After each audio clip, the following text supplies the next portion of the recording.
Já falou, eu nunca fui chamado de medo. É só não roubar, não apoiar vagabundo, não ficar dando volta por aí com o ditador fascina, não meter a mão no bolso do contribuinte, que você quem sabe, né? Na próxima vida aí você consiga ser chamado de medo. Até lá vai continuar sendo o nosso descondenado, né? Aquele que todo mundo viu que, através de um artifício jurídico, foi retirado da cadeia e praticamente colocado na presidência da República. Vocês estão vendo o Bolsonaro dando giro pelo Brasil? Vocês viram o Bolsonaro em nome toque? Vocês viram agora o Bolsonaro agora na região dos lagos? Por que o mundo não sai na rua?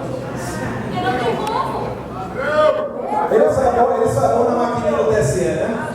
Que Deus me proteja nesse momento.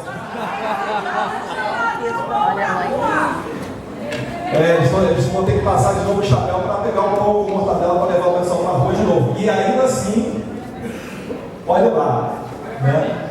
Mas eu estou aqui para falar desse homem, né, que para mim, dentro de casa, é um exemplo. Amém.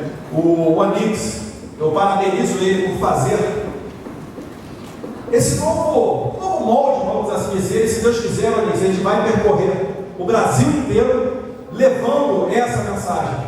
Porque a esquerda, ela não conseguiu chegar ao poder falando de marxismo ou falando das ideias dos seus líderes teóricos, o pessoal da escola de Frankfurt. É importante você ter esse conhecimento para saber contra quem você está lutando. Mas na estratégia, onde a gente pretende voltar, né, ao topo do poder político da nossa federação, a gente não embala o nosso produto apenas em argumentos teóricos e acadêmicos, por mais importantes que eles sejam.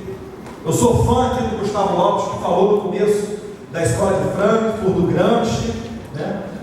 E como diz lá no livro de Sun Tzu, A Arte da Guerra, você tem que conhecer o seu inimigo para ganhar as batalhas. Se você conhece a si, mas não conhece o seu inimigo, para cada vitória você vai ter uma derrota.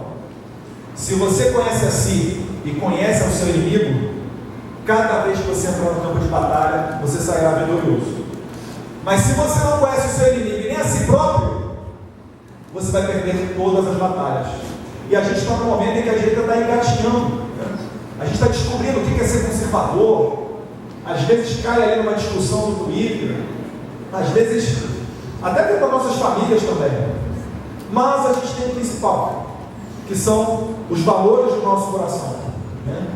Aí eu agradeço aqui aos sacerdotes, os padres, os pastores, a todos os líderes que transmitem, ajudam na transmissão desse conhecimento. E não é à toa que aquela parte maravilhosa da nossa imprensa ataca tanto eles. Fala que todo padre é pedófilo, fala que todo pastor é estelionatário. Por quê? Porque para conseguir colocar adiante essa revolução que eles tanto querem, eles têm que destruir com a família, eles têm que destruir com esses valores. Porque eles já aprenderam que não adianta tomar o poder pela força. Você vê só, a União Soviética durou algumas décadas e já caiu. Tantos outros países, né, do leste europeu passaram inclusive por situações piores do que a nossa e ruiu aquele sistema. Enquanto que o cristianismo, há quantos milênios nós estamos aí, ó? Mais de 2000 anos. Então eles aprenderam que eles têm que atacar e por vezes atacar de maneira sorrateira para chegar ao poder. E a gente está aqui para não permitir que isso aconteça. Então o principal recado aqui hoje não é um recado político, é um recado familiar. É para dizer que se eles vão doutrinar as nossas crianças na escola, nós temos que ter pais presentes para não permitir que isso aconteça. Vou contar para vocês.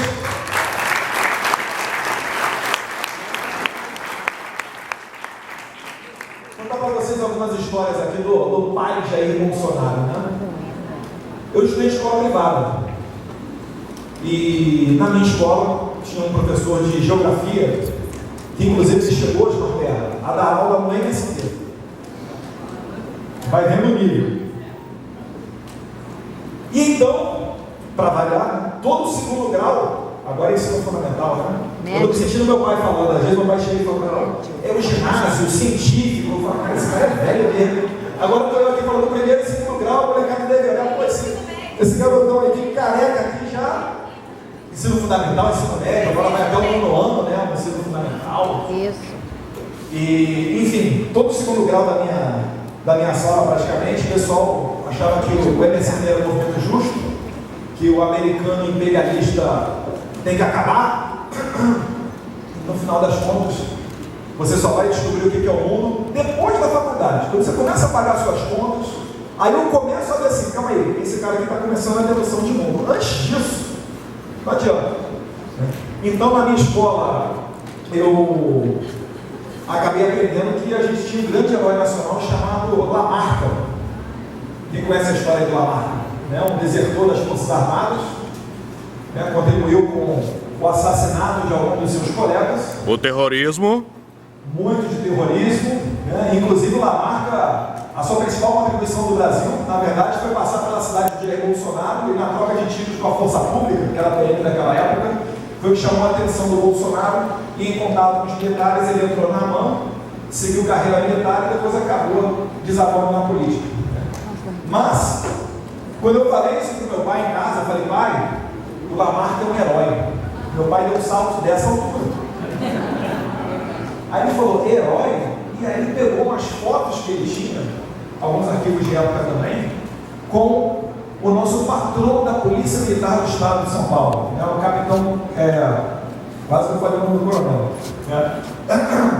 o capitão, nossa, eu ia falar Carlos Alberto Mendes Júnior, mas acabei me confundindo. Me ajuda aí, Tenente Alberto Mendes Júnior, e depois da sua morte ele foi promovido a capitão, foi pós-morte. E mostrou que esse tenente, naquela troca de tiros lá com a força pública, porque eles tinham matado a pessoa errada, eles achavam que tinham assassinado um militar que tinha sido responsável pela captura do Che Guevara na Bolívia, e eles mataram um major alemão lá no Rio de Janeiro. Viram o problema que deu, uma parte fugiu para o interior de São Paulo para se abrigar na fazenda Caraibás do Rubens Paiva, que depois, mais tarde, veio a ser deputado federal.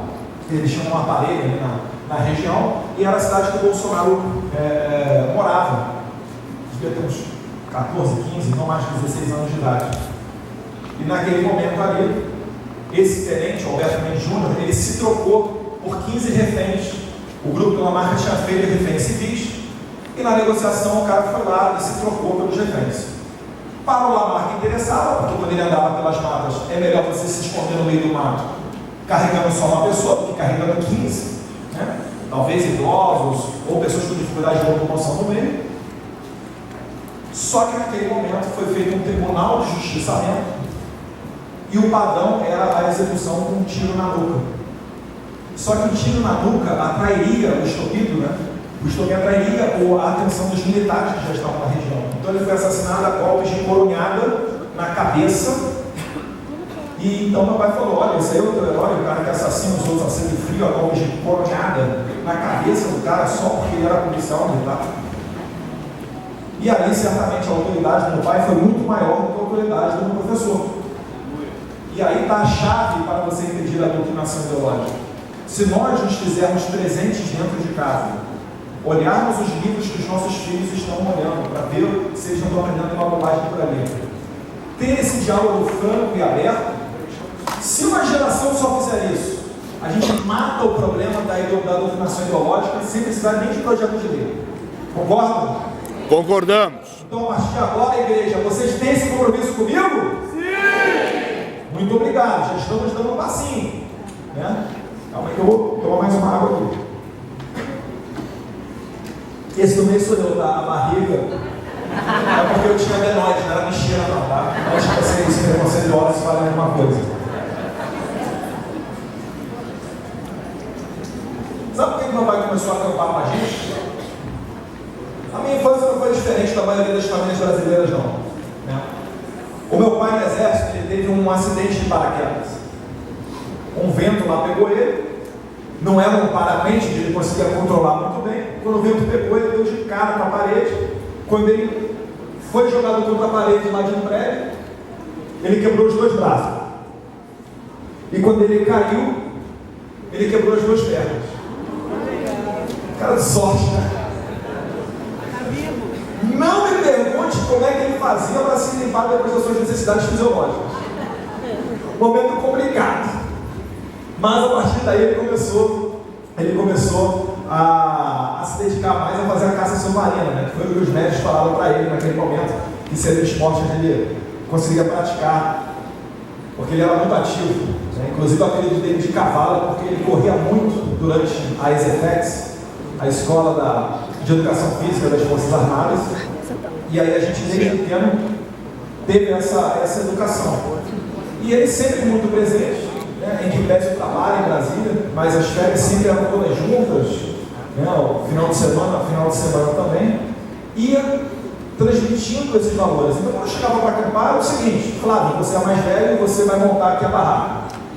Carlos, você já consegue montar os armarinhos do acampamento.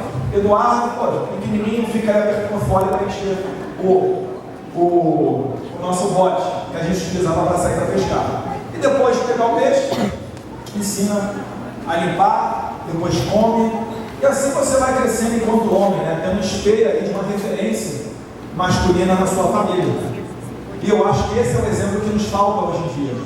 Eu às vezes tenho que me policiar, porque de fato esse negocinho chamado celular, ele atrai a tua atenção, né? Te traga para dentro do mundo das redes sociais, do WhatsApp, mas é preciso você ter uma vida mais balanceada. E nisso daí eu agradeço a Deus, a minha esposa, que inclusive é de Novo Hamburgo. Tinha pessoal de Novo Hamburgo aqui, não tinha? Ali, ó. Tudo de nóia. Não é nóia que fala? Eu sei que tem um significado nóia em outros lugares, tá? Mas é o nóia do bem. Eu sou incapaz de criticar aqui o pôr do sol mais bonito do mundo aqui no Bahia. O pessoal acredita, né? Vocês que moram em Porto Alegre são os privilegiados. O pessoal de Nova York morre de inveja, né? Vocês dão volta ali, dão uma corridinha no parcão, aquele pessoal que lá, o Central Park lá, meia boca. Né? Mas a minha esposa, a gente se completa muito por conta disso também. Né? Que pede eu viajar muito, ela é que me traz para dentro de casa, né? Às vezes tiro meu celular, às vezes eu fico estressado, mas ela tem razão. Vou aqui, partindo para o final, dando um outro exemplo, sem citar nomes, porque é um servidor da Câmara, Prezados na Terra, né? O Nix Manezoni, o Rodrigo, mas era uma pessoa que ele era muito workaholic, ele só pensava em trabalhar. E ele era tão bom que ele era disputado dentro da Câmara. Só que quando ele se aposentou e chegou em casa, ele viu tantos problemas familiares que ele não aguentou a onda e se matou. Então isso aí demonstra, né, a importância da família. Você nunca vai ser completo se você tiver só o sucesso profissional. Para quem gosta do Jordan Peterson, né, canadense, ele psicólogo, ele fala que conheceu mulheres, CEOs de empresa, que compravam micro-ondas que ao invés de esquentar a comida em 1 minuto, esquentava em 30 segundos. Porque 30 segundos para ela era valioso. E ele, a partir desse exemplo, ele puxa para a reflexão, né, o que é a felicidade. Porque muitos de hoje falam-se, né, não, a mulher tem que trabalhar, a mulher tem que ter um sucesso profissional, vamos garantir cotas de mulheres para o parlamento, para ser ouvida, vamos garantir cotas de mulheres e tal.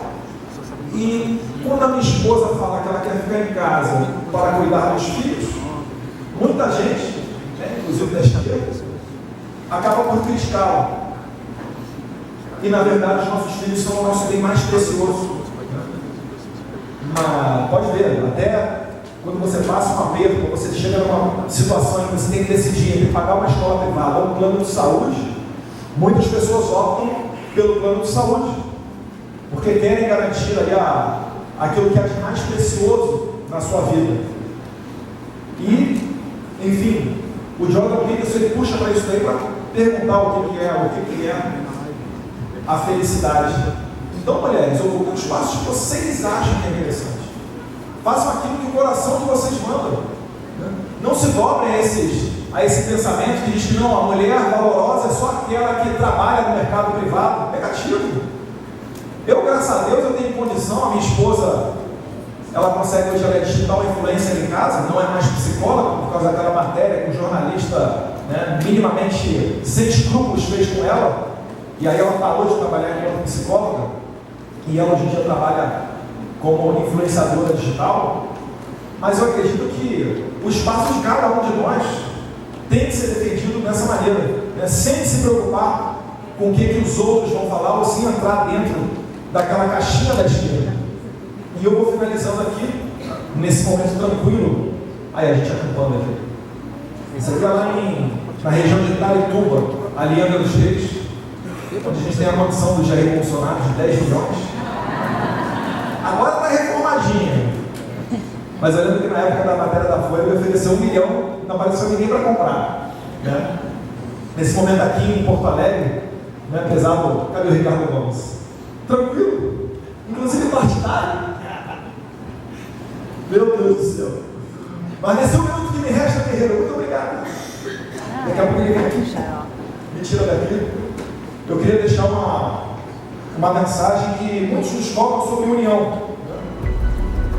E eu ia pedir para vocês, ao menos aqui em Porto Alegre, para a gente tentar resolver esse problema partidário de maneira interna, porque eu gosto pra caramba desse cara, não sei se ele sabe, eu sigo ele nas redes sociais.